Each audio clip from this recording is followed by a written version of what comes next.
Hello my dear students, how are you? Today we are going to study the short story The Open Window.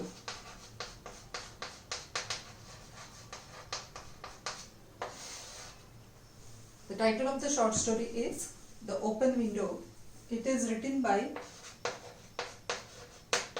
a well-known short story writer, Saki. Okay, Saki is his pen name. And the original name of the author is Hector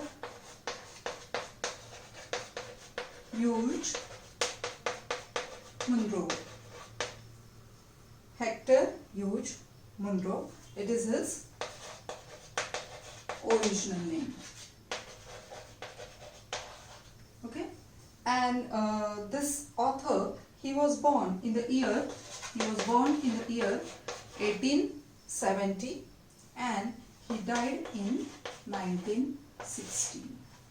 Okay, so today we will read the short story first and then we will go into the details, the autobiographical details of Saki. Okay, so we will start reading the short story. This short story is about a person whose name is very weird, is very strange or unlikely name, you can say. Frampton Nuttall is his name. This short story is about this person. We will read the short story first. We will try to understand the meaning of the difficult words, and in the next part or in the next lecture we will discuss about the themes and the autobiographical details. The Open Window, the text. My aunt will be down presently, Mr. Nuttall said a very self-possessed young lady of 15. My aunt will be down presently, Mr. Nuttall said a very self-possessed young lady of 15. What is the meaning of the word self-possessed? The lady, she was very young, 15 years of age, and she was very self-possessed lady. The meaning of the word self-possessed is she is very confident. She seemed to Mr. Nuttall, she was very confident and calm. Okay. In the meantime, you must try and put up with me. She is saying her auntie is down. Okay. And in the meantime, while she comes, we have to talk with each other. We have to communicate with each other. Frampton Nuttall tried to say a few words which should flatter both the niece of the moment and the aunt that was to come. Frampton Nuttall is a gentleman. He tried to flatter the lady. He said few good words for the lady. He was, you can say, praising the lady. He was saying good things for the lady, the 15 years young lady, and even for her aunt. Privately, he doubted whether these formal visits on total strangers would help the nerve cure which he was to undergo. He was advised to go to the countryside, to the village for some kind of cure, for some kind of treatment, and he was wondering, he was surprised whether such kind of visits to the complete stranger people will help him to cure out of his disease, out of his psychological condition. I know how it will be, his sister had said when he was preparing to leave for the country. Here the meaning of the word country is not the nation, but here the meaning of the word countryside, you can take it as a countryside. Countryside means village, the calm and quiet places where you can get cures of many illnesses and many diseases. You will bury yourself down there and not speak to anybody.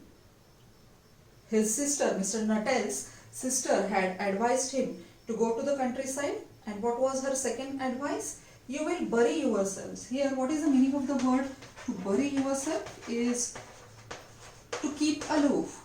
You will not talk with anyone. Okay. So here the bury ourselves is to keep away from people. keep away from people. This was the second advice given to Mr. Nuttall by his sister. I shall just give you letters to all the people I know there. She had given few letters to the people whom she knew from the countryside. Some of them, as far as I can remember, were quite nice. She said she had lived in that village earlier, and so she told her brother that all the people in the countryside, in the village, they are very nice, they are very cooperative. So you can go hand over these letters to them and they will help you. Frampton wondered whether Mrs. Sappleton, the lady to whom he was presenting one of the letters, was one of the nice people. Currently he was in the house of Mrs. Sappleton, and he was wondering whether this lady is cooperative and good as his sister had said to him. Do you know many of the people around here? Asked the niece. He was now communicating, he was having a dialogue with the niece of Mrs. Sappleton, and the niece asked him, do you know people over here? When she thought that they had been silent long enough, there was no communication, he was keeping silence, he was not saying a single word, he was not uttering a single word. So she, for the sake of starting the conversation, she said, do you know anyone over here? Hardly anybody, said Frampton. My sister was staying here at the rectory. My sister had been here, she was staying here at the rectory. What is the meaning of the word rectory? Rectory is the house of the rector. It is the house of the rector. So his sister was living with the rectory about 4 years ago, and she gave me letters of introduction to some of the people here. What Mr. Nuttall is saying, that I don't know anyone over here, but my sister had been to this place. She was here maybe 4 years ago. She was living with one rector in the rectory, and she knows many people over here, and she has given me the letters of introduction. Then you know practically nothing about my aunt, continued the young lady. Only her name and address, admitted the visitor. He admitted, Mr. Nuttall admitted to the niece that, okay, I don't know anyone over here, even about your aunt. What I know is her name and only her address. He was wondering whether Mrs. Sappleton was married or in a widowed state. Whether she was married, whether she or she has lost her husband, she is widowed. Something about the room made him believe the former. He believed, looking at the ambience, he thought the lady is married, she is not a widow. Her great tragedy happened just 3 years ago. The niece started narrating the story about her aunt. Her great tragedy happened just 3 years ago, said the child. That would be since the time your sister was here. Her tragedy? Asked Frampton. Somehow in this restful country, spot tragedies seemed out of place. Frampton had been to this place, this is his first time, and he found the place was very calm and quiet. And how such kind of tragedies could happen in such nice places, he was asking the lady. You may wonder, you may be surprised why we keep that window wide open on a cold October afternoon, said the niece, pointing towards the large French window that opened onto a lawn. She pointed to the window. See, there is the open window. There is a huge French window which is open. And you might be surprised. You might be wondering why on such a cold winter day we are keeping the window open. It is quite warm for the time of the year, said Frampton. But has that window got anything to do with her tragedy? He disagreed with the lady. She said it is cold afternoon, and the person is saying, Mr. Nuttall is saying, no, it's not so cold, it's warm. But is there some connection between the tragedy of Mrs. Sappleton and that open French window? Out Out through that window, the lady started narrating. Out through that window 3 years ago, her husband and her 2 young brothers went off for their day's shooting. They never came back. They never returned. In crossing the moor, they were engulfed in a treacherous part of the marsh. Okay, so we will see the meaning of the word moor, engulfed, and what is marsh. The lady is narrating that Mrs. Sapleton's husband, her two brothers, they went out for shooting 3 years back and they never returned. And where they had been? They had gone to the moor. Okay, and they were engulfed. And that was the treacherous part. That was, you can say, treacherous part. It was a dangerous place. Okay, and they were engulfed in the marsh. Marsh is wetland. In Marathi we can say it was a daldal. And what is the meaning of the word moor? It is a grassland. It is a you can say wild hilly land covered with grass. Wild hilly land covered with grass. And what is engulfed? Engulfed is to swallow up. Literally, they were swallowed up by this treacherous part of the moor or the marshy land. They were treacherous part, you can say that was the dangerous place where they were lost and they never returned. Their bodies were never recovered. Their bodies were never recovered. That was the dreadful part of it. That was the fearful part of it. Their bodies were not found. That was very horrible. Here the child's voice lost its self-possessed note. From the beginning of their visit, the lady seemed very confident, but now after narrating this story, she lost her confidence. Poor aunt always thinks that they will come back someday. They and the little brown spaniel that was lost with them. Okay, one kind of a dog, spaniel is a breed of a dog which was with them. Okay, and the dog was also lost along with these 3 people. And walking through that window just as they used to do. That window is kept open for them because bodies were not found. So the aunt is hoping that one day my husband and my 2 brothers and her dear dog will return. And so the window is kept continuously open every evening until dusk. Dusk is, you can say, it is the evening time. When it gets darker, it is the time after the twilight, you can say. Darker stage of twilight. It is the darker stage of twilight.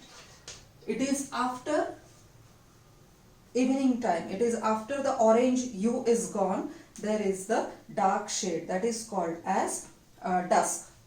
Poor dear aunt. She has often told me how they went out. Her husband with his white raincoat over his arm. Do you know, sometimes on a quiet evening like this, I almost get a creepy feeling that they will all walk in through that window. Even the lady is hoping that one day all of them, they will walk through the window as they used to do. Creepy feeling is a feeling of fear, uneasy feeling. The lady had the creepy feeling. She is afraid that one day the people who were lost, they will return. Creepy is feeling of unease, feeling of fear. She broke off with a little shudder. She was shivering when she was narrating. She was literally, the lady was shivering with fear. Shivering with fear. It was a relief to Frampton when the aunt hurried into the room. When she was narrating this incident, the aunt entered the room. with many apologies for being late. What is apology? Apology is to say sorry. She was saying sorry. She was saying sorry to the guest, to Natal. I'm sorry, I'm late, she said.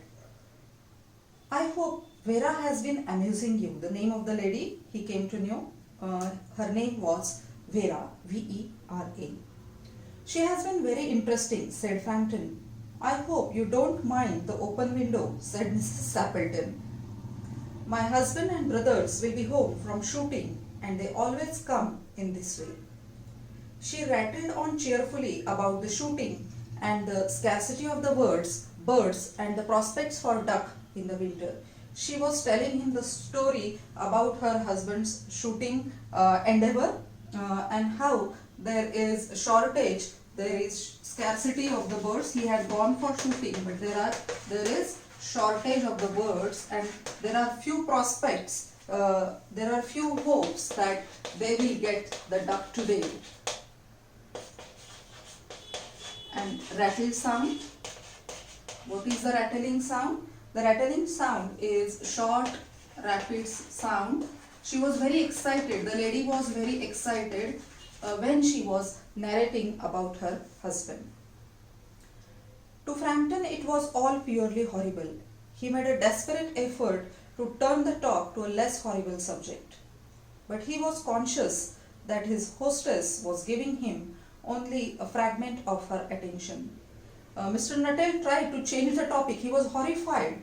The nest told him earlier that they had been lost, the people had been lost, and Mrs. Sappleton was telling him, narrating him that they will arrive at any time. So Mr. Nuttall was horrified. He was even shivering with fear, and he tried to change the topic.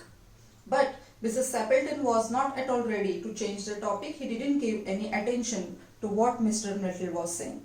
And her eyes were constantly wandering past him to the open window. And she was continuously staring to the open window. She was waiting for her husband and her brothers. The doctors have ordered me complete rest from mental excitement and violent physical exercise, announced Frampton. Frampton told, why I am here, why I am in this countryside? Because doctors have ordered me complete rest. Who, like many people, mistakenly believed that the total strangers are hungry for details of one's illness, their cause and cure. Oh, said Mrs. Sappleton, in a voice which only replaced a yawn at the last moment. Then she suddenly brightened into alert attention, but not to what Frampton was saying. Here they are at last, she cried, when Mr. Nuttall was narrating about his illness, about the cure the doctor has advised him, why he was here. The lady was not paying, the hostess was not paying any attention towards Mr. Nuttall, but she was continuously looking towards the window, and when he stopped speaking, she suddenly shouted, see, they are here, just in time for tea. Frampton shivered slightly and turned towards the nest with a look of sympathetic understanding. He had sympathy for the nest and even for Mrs. Sappleton. The child was staring out through the open window with dazed horror in her eyes. What was the feeling in the eyes of that young lady? She had a dazed feeling. What is dazed? Dazed is, you can say, unable to think clearly. Confused, you can say, unable to think clearly is a confused feeling she saw in the eyes of the nurse, Vera. Frampton swung around in his seat and looked in the same direction. He turned around the chair and he looked towards the window. In the deepening twilight, twilight is an orange hue when we see, which we see during the evening time. In the deepening twilight, three figures were walking noiselessly across the lawn towards the window. They all carried guns under their arms, and one of them had a white coat over his shoulders. A tired brown spaniel kept close at their heels. Frampton grabbed wildly. Frampton was horrified to see in reality the three people and the spaniel, the dog. Frampton grabbed wildly at his stick and hat Frampton was ready to run at any time. He grabbed his stick and the hat. Grab is to hold tightly. See, you can write over here. Let me rub. Okay, he was so horrified to see the people in reality. He grabbed is to hold tightly. He was completely ready with his hat, with his stick to run away from the place. The halter and the gravel tribe were dimly noted stages in his hasty retreat, and immediately he withdrew from there.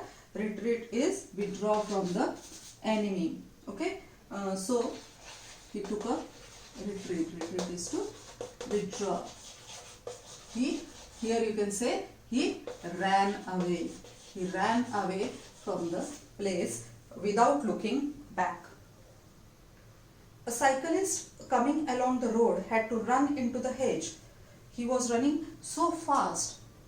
Natalie was running so fast, almost he collided with the cyclist. Collided, hit by accident. Collide is to hit by.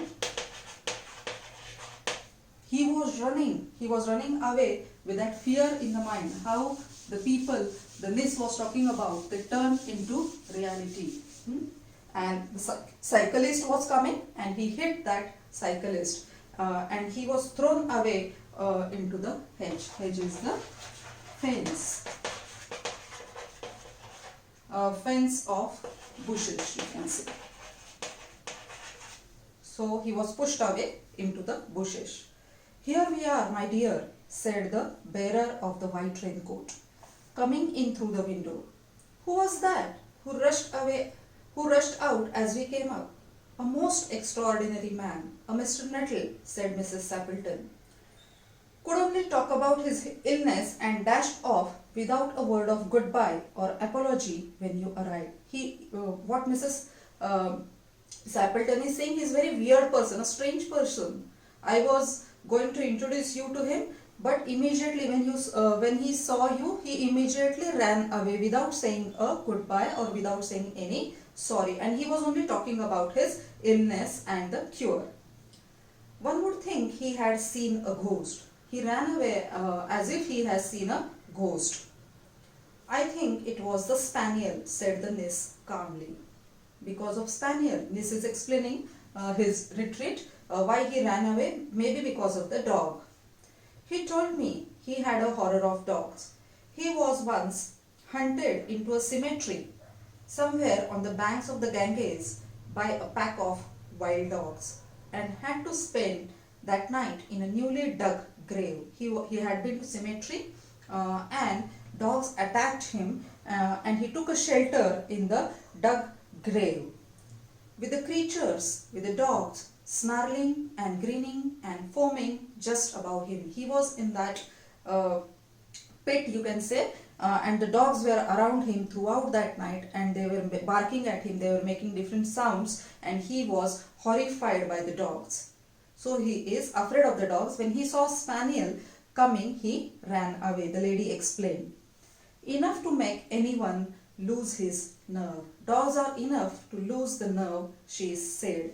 To lose nerve, the meaning of this phrase, he was afraid, he was frightened. He was afraid and he ran away. So this is the story. We have gone through the story and the difficult words. In the next lecture, we will see about the autobiographical details about Saki and the main theme. Till then, you are going to think about what is the main theme, what was the twist in the tale at the end of the story. Thank you very much.